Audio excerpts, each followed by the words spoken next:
Good evening. All right. Hope you're doing well. Good to see you. And we are done with James chapter 2, right? Okay. And so what we're going to do now is go over the questions in our booklets. Remember, if you don't have a booklet, I'm not going to run into my office and get you one right now, but you let me know if you need one, and we've got a few extra in there that I'll get to you before you leave tonight. How about that? So, in our little booklets, we'll go over James chapter number 2, and then see how far we get into this. And if we get done, we'll go to chapter 3 and start reading some of the verses there. How about it? All right. All right. Question number 1. Everybody there? Ready? Austin's ready. He says, give me all the questions. Number 1, what illustration did James use to show that brethren should not be guilty of partiality? Who wants to answer that one then? I got verse 4. In verse 4, men with gold rings and fine apparel. Okay. And this should, the poor man, which do they pay more attention to, the rich or the poor? Yeah. Basically, that's in paraphrase. You mean verse 2, where it starts? 2. Yeah.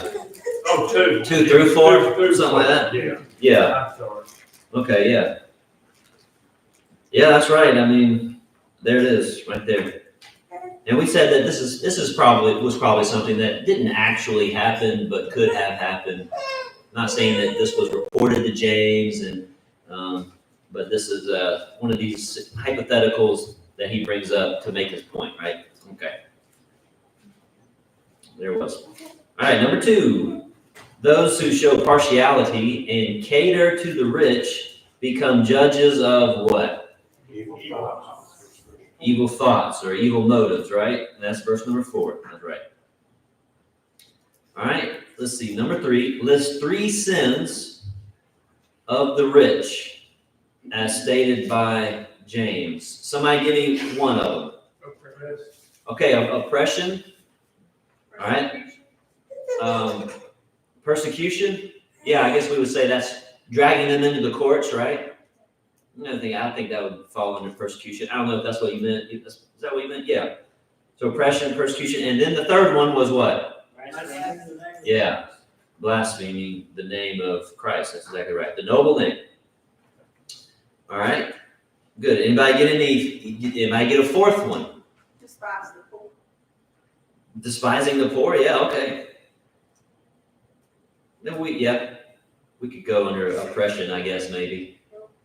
But we could make a big long case for that being a fourth one, I think. I saw dishonor the poor somewhere. I've got it written down. Dishonoring the poor, yeah, okay. That probably falls all under oppressing.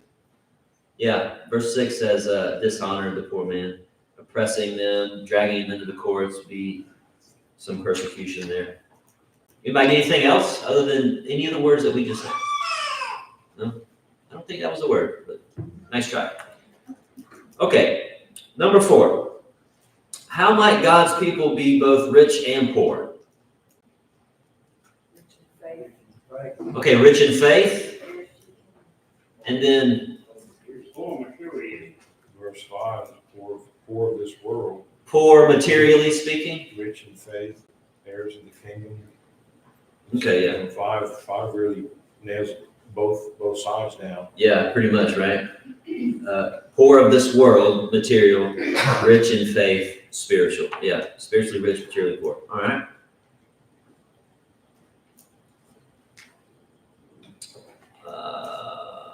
And we did talk about, now, can you be spiritually rich and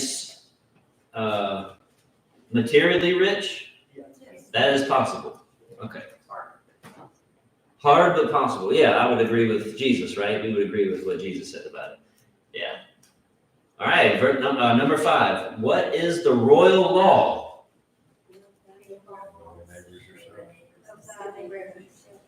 Okay. Yeah, love thy neighbor as yourself. That's the royal law, right? Does anybody remember where that came from in the Old Testament? What was it with the Ten Commandments, was it? It wasn't explicitly in the No, Ten you're right, Commandments. It wasn't, but love was mentioned. Leviticus 19. Okay, Leviticus 19 is what we want. That's where that would have come from. Yeah, I got that written down. Okay. Number 6. Is the royal law strictly a New Testament doctrine? No, because we just said it can't. He quoted Leviticus, right? Is there a way that we could say yes to that? Who answered yes?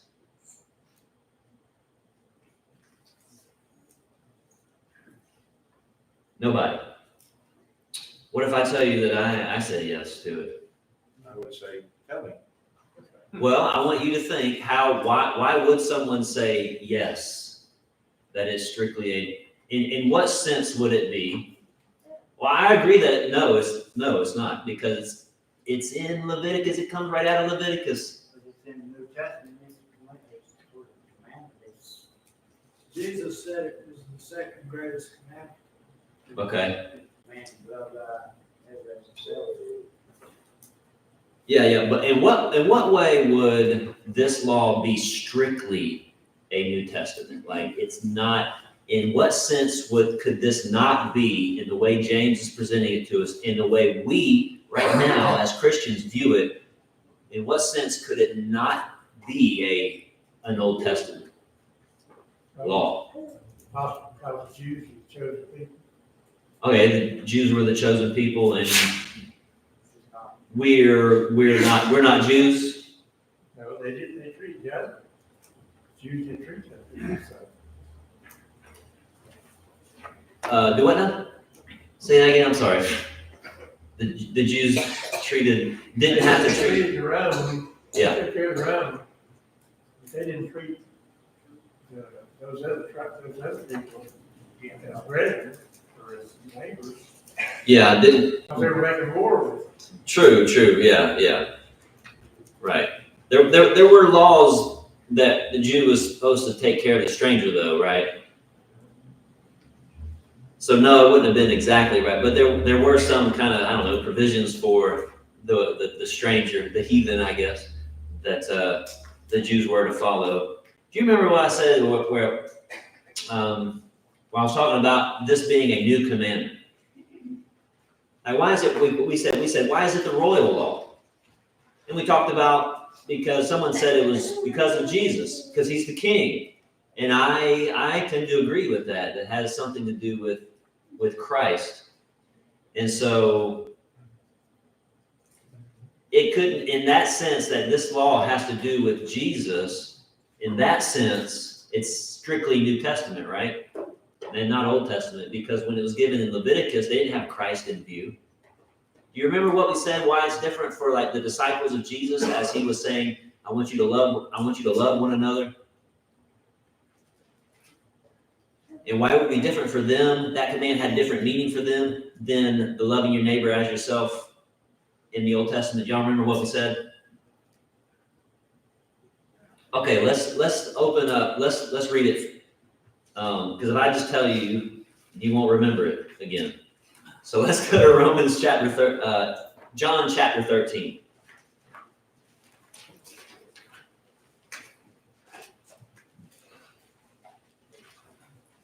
Then let's go down to 34. John 13 and verse 34. Is everybody there? Yep. He says, a new commandment I give you, that you love one another as what? As I love you. As I have loved you, that you also love one another. You see how the Jews in the Old Testament, when they got a command to love, you can love one another, but love your neighbor as yourself. You see how it was different for them than it was for these disciples who were listening to this, and it is different for us today, because guess who we have as an example that they did not? Okay. Well, it couldn't be the same because it says a new commandment. Exactly. And that's what I'm saying, right? Is because they didn't have Jesus as the example. They didn't have anybody as an example, really. God just said, this is how it's supposed to be done. But when God came in the flesh, Jesus not only said this is to be done, he showed how it is to be done. In that sense, it's different for the church, right? And so you see how someone could say, so is the royal law strictly a New Testament doctrine? Well, no, in the sense that loving your neighbor has always been something that God wanted his people to do. But yes, because we have the New Testament Christians or whoever, now we have Christ as the example once he came. Do you see how it can be both, I guess? Y'all see it? Okay. What's that? Thank you. I didn't. Oh, okay, yeah. Hey, you're very welcome, sir. Okay. But yeah, I had no first on my question. If y'all want to know, I put no. All right, number 7. Find a phrase in verse 9 which means the same as partial in yourselves in verse 4. Okay, respected persons. And you have to have the King James, I suppose, to see that. Respected persons, all right. Well, verse 4, it says partial in yourselves. Okay, yeah, partial in yourselves, yeah. And that's the same as respected persons in verse 9. Yeah.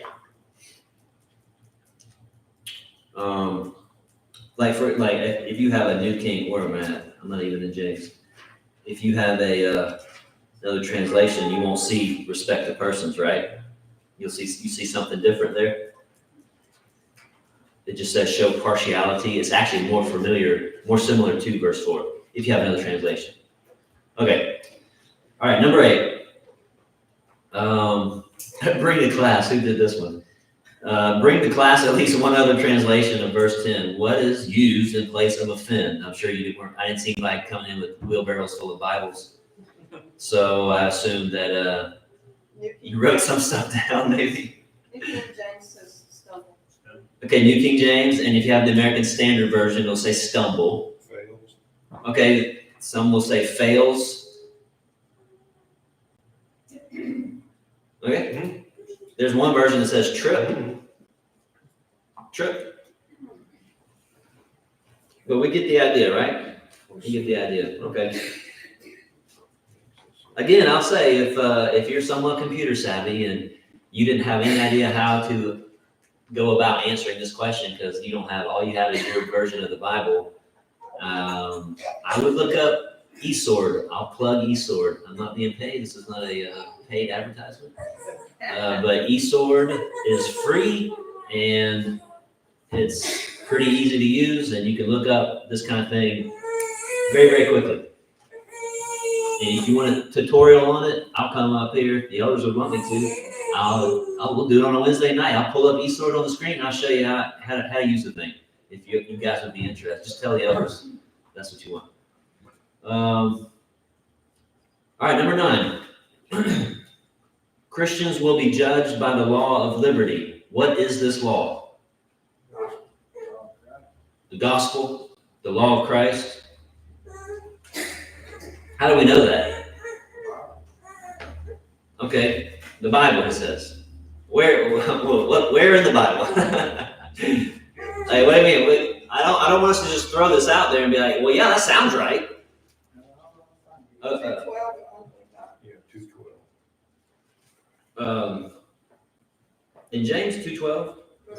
Okay, what does that say? The law of liberty. All right, so the Judged by the law of liberty. Okay, so be judged by the law of liberty. Okay, And the other one was. that helps me a little bit. 125. Okay, chapter 1, verse 25 says the perfect law of liberty, and continues in it. And so how is that? Why is judging and the fact that we're going to be judged, why would that point someone to that it's the gospel, it's the law of Christ? Excuse me. I've got so much driven down here. I'll just come back on you and say, that's probably the law of Moses. And then you say, no, it can't be the law of Moses because, book, chapter, and verse. 13 says, he shall have judgment without mercy that hath showed no mercy. And mercy rejoice against judgment. Right, So if you've lived accordingly, you have nothing to fear of the judgment. But if you have not, right. To the law then there of, will be no mercy. to the law, yeah, live by the law of Moses. Right?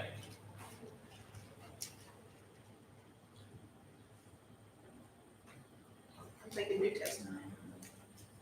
Oh, yeah, I mean, New Testament, but the law is, see, I'll just say this, the law of Moses. You're telling me it's the law of Christ, it's the gospel. I think you're on the right track by going to 12, but I want you to be able to show me or to show somebody else who's going to say, no, that's not the law of liberty is the law of Moses. James was a Jew, was he not? Was James a Jew? That's right, boy. And what law did the Jews go by? The law of Moses. Huh? 2 I Corinthians, just want y'all thinking, that's all. I just want you to get your gears going. 2 Corinthians. And don't just take these answers don't take these answers for granted. And let's be some New Testament Christians with some ammo. 2 Corinthians 3:17. Okay, what does 2 Corinthians 3:17 say? Now the Lord is the Spirit, and where the Spirit of the Lord is, there is liberty. Okay, So, where do you, well, okay, I mean that's a starting point. but I've got a reference in my Bible, it's saying Romans 2:6 through 16. 16, in the day when God will judge the secret of man by Jesus Christ according to my gospel. That's it. Okay, that's pretty good. Say that. What's that verse again? That's Romans 2:16. Okay, so the secrets of men are going to be judged by Jesus Christ. Is that right? Yeah. Okay. According to Paul's gospel. No, God's gospel. Well, it says my gospel. Oh, yeah, that's right. But Paul's gospel was whose gospel? God's Christ. Okay. Well, I mean, that's pretty good. This judging, Jesus say anything about being judged? We go to John 12, maybe verse 48. So Doug took us to verse 12 there, as we're going to be judged by the law of liberty. And if you go to John 12:48, let's see if I got that right. What does Jesus say we're going to be judged by? Does anyone remember without looking at it?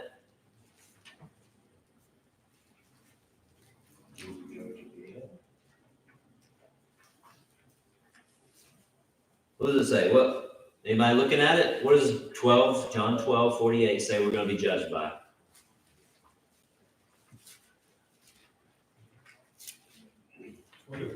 He who rejects me and does not receive my words as that which judges him. The word that I have spoken will judge him in the last day.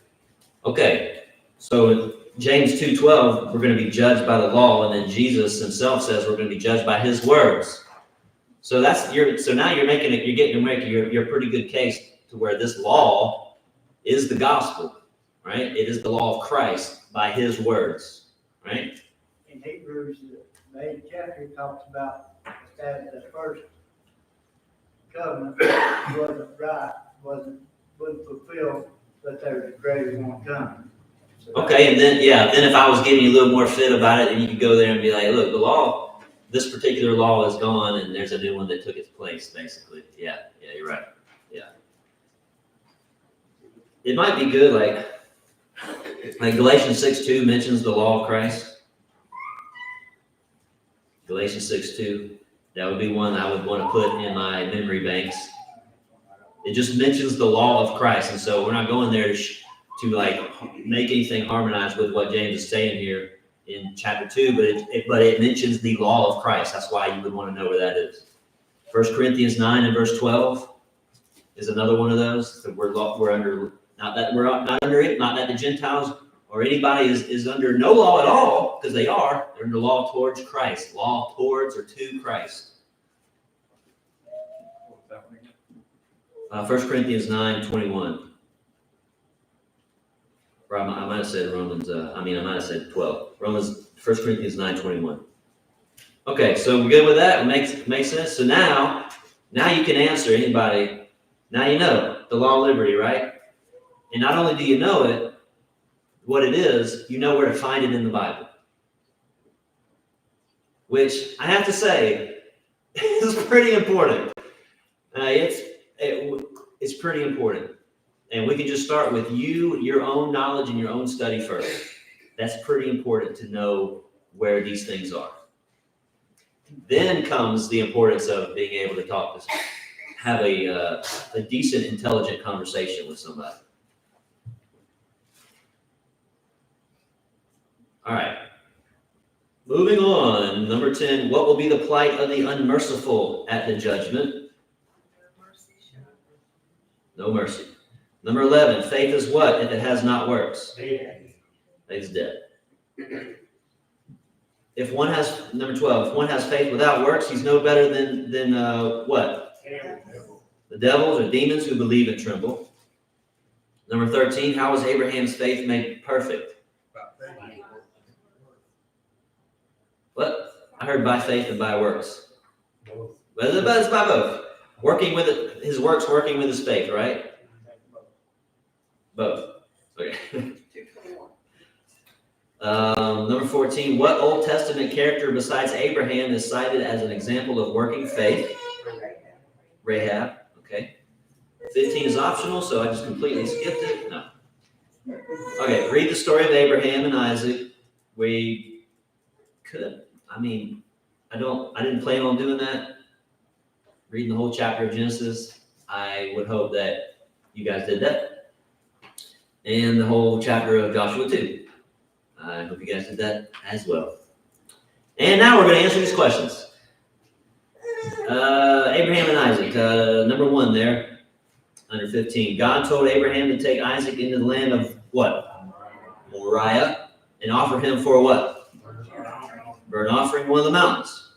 Beside Isaac, Abraham took 2 of his young men with him, and on the third day he saw the place afar off. So when Abraham had left the young men with the animal and had gone toward the place of sacrifice, what question did Isaac ask his father? Yeah, where's the lamb? And what answer did he get? God will provide. All right, the next page, number 4. Angel stopped Abraham from slaying his son. He said, now I know that you what, God? You fear God? 5, when Abraham lifted up his eyes, he saw what? A ram caught in the thickets. Last one, offered the ram up for the burnt offering. Crew cab ram. And, crew cab. And God provided. There's Abraham's book trust. Okay, into Rahab here, Joshua number 2. Rahab was a what? A harlot. Chair, No, yes, sir. one of that person said prostitute. Okay, I would agree with that. I've never really done a deep dive study on the word harlot, but I'm pretty sure prostitute sounds a little more vulgar. For some reason, I don't know. But yeah, you're right. Lady of the night, whatever you want to say. That's what she was. At least at one point in her life. Okay. Number 2, she hid the 2 spies with what? Some flags. Okay, some flax stalks, which she had laid in order upon the roof. Number 3, what promise did she make the spies give her? Save your family. To my family, Yeah. my father's family. Show kindness to the family, basically spare her and her family's life when they were coming into the city, the soldiers. All right, 4, how would the Israelites know how to spare Rahab's house when they should destroy the city? All right, the scarlet cord had to be in that window. If it wasn't, they could not guarantee anything. All right, and what had Rahab and her people already heard about Israel's God? We talked a little bit about this last Sunday morning. Part of the Red Sea. Give them the land, They had given them the land, they parted the Red Sea. and he had destroyed the kings. Yeah, the kings that they had destroyed, they just basically mowed over anybody that was in their way. Okay, so that basically made a name for the people and also really made a name for God himself. All right, true or false? Number 1, Christians are forbidden to honor the rich and reject the poor.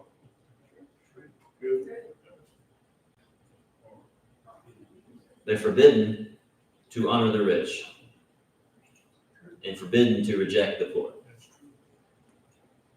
Verse 9. I think you have to read it together. Right? Did we get false on that? Christians are forbidden to honor the rich and reject the poor.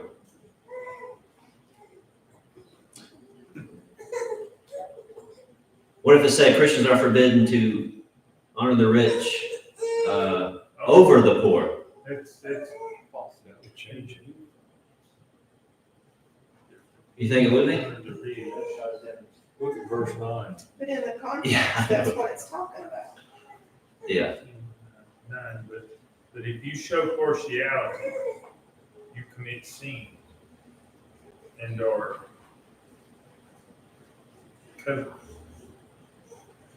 convicted by the law of transgression. Aggressors. Can't Christians honor the poor, honor the rich? Yes. Yes. And honor the poor as You well. can honor the rich, right? It's just not in James. You can't be showing partiality when we do it. Same, we can't. We shouldn't. I mean, should we honor the poor over the rich? No. Yeah, because you be showing partiality no matter which way you go, right? Okay. So is it true or false? Yeah, I know. Forbidden to honor the rich over the poor, for sure. True. All right, it doesn't matter. I think we get the point. Number 2, true or false? God has chosen the poor of this world, rich in faith, as heirs of the kingdom. True. All right, number 3, this chapter says that no rich man may enter heaven. False. But somewhere else in the Bible says that? True or false? False, right? It doesn't actually say that. It just says what about people who are the rich man? What it says what about them going to heaven, entering the kingdom? Yeah, it's hard. It's difficult to do. Right? It doesn't say it's impossible.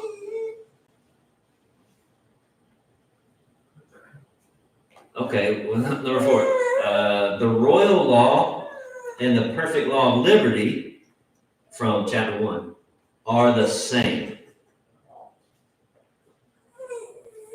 We got false. Oh, true. You got false. You got true. So it's a true, it's one of those P/F answers. Or is it one or the other? It's false. Why is it false? All right, let's say why. Tell us why it's false. Why'd you put false? The royal law talks about loving your neighbor as yourself. Uh-huh. The law of liberty is words that Jesus spoke. Okay. So one's a little more specific than the other. Is that what you're saying? One is more comprehensive. Okay. One's just. That makes sense to me. One's just one commandment, the other is the entire. Okay. So in that sense, they're different.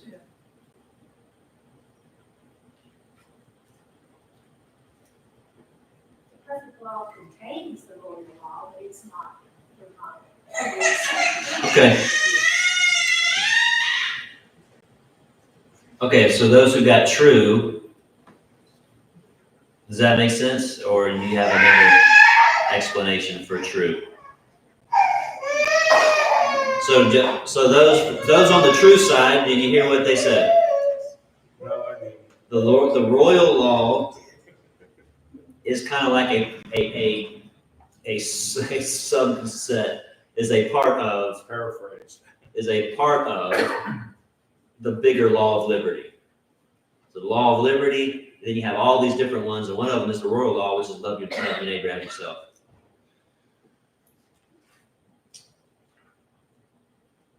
Does that make sense? Yes. I didn't think it through. I don't think half these through, so you're not alone.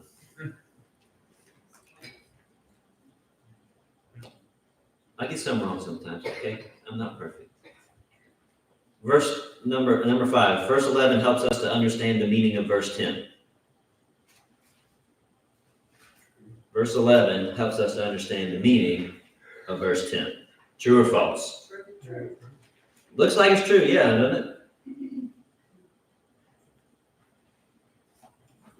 That's true. Number 6, the words, be ye warmed and filled, are a part of James's illustration showing that faith is dead if it is without works. That's true. That's true.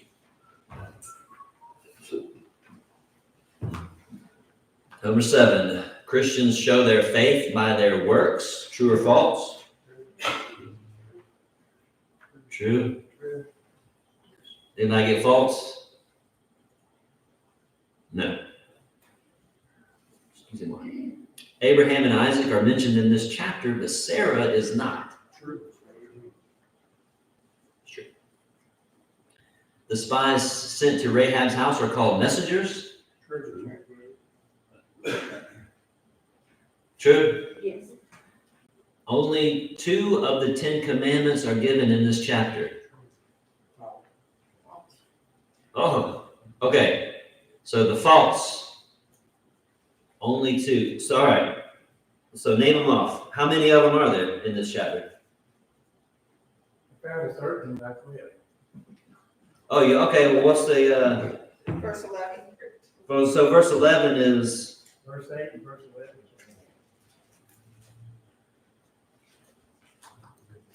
Okay, if we're going. Okay, so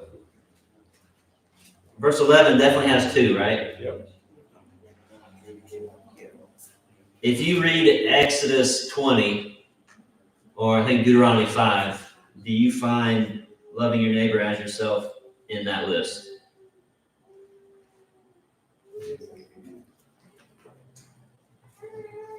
Of 10 commandments that we normally think of the 10 commandments. Do you find loving your neighbor as yourself there? I'm not saying it's the principle of it is there. I think it is, but do you find that commandment there? No, you don't. You don't. So it's not there. So that's not like when you read off the 10 commandments, like if you go up to the courthouse or whatever, I guess they got 10 commandments up there. You're not going to see, thou shalt love your neighbor as yourself, right? I don't see it. I think the principle is there, like whatever you want to, however you want to word that. That's not actually part of the 10 commandments.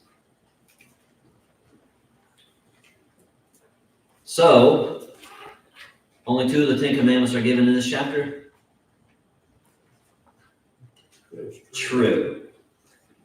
Unless I missed one.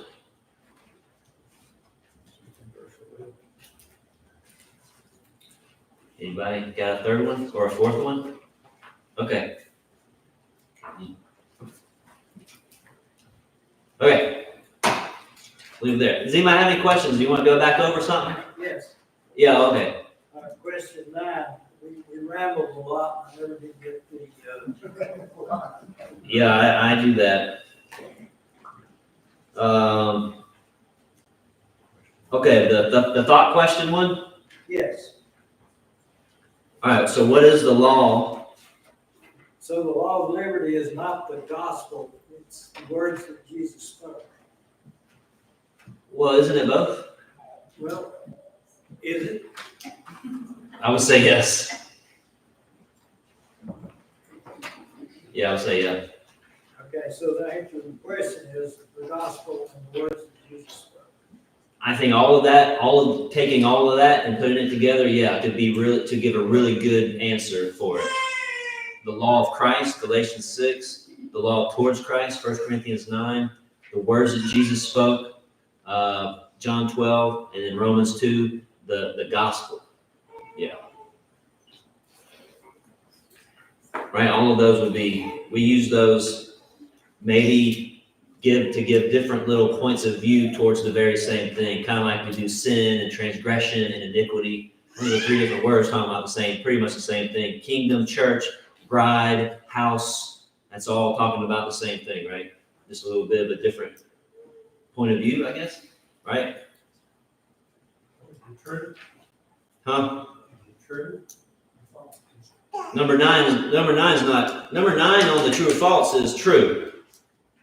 He was asking about the fill in the blank, number 9.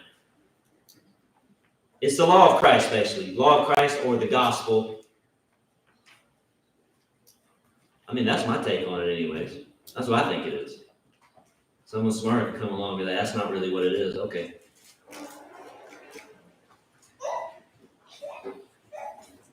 Okay. So no more, any other questions? We need to go back over one of them. What was answer 4? Number 4 of the true or false? No, that was Israelites and Skyrim. Oh, under the Rahab one. Number 4 under Rahab?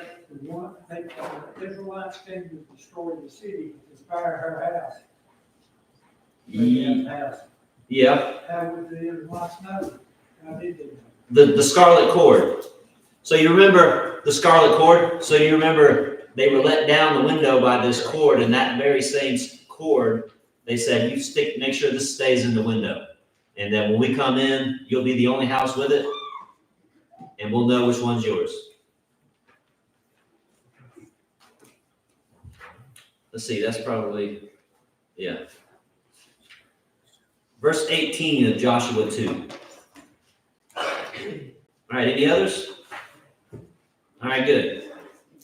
Thanks everybody for participating and for filling these out. I hope you're getting something out of, well, the class itself, but also going through these and kind of reviewing. I think it's very good to do that. And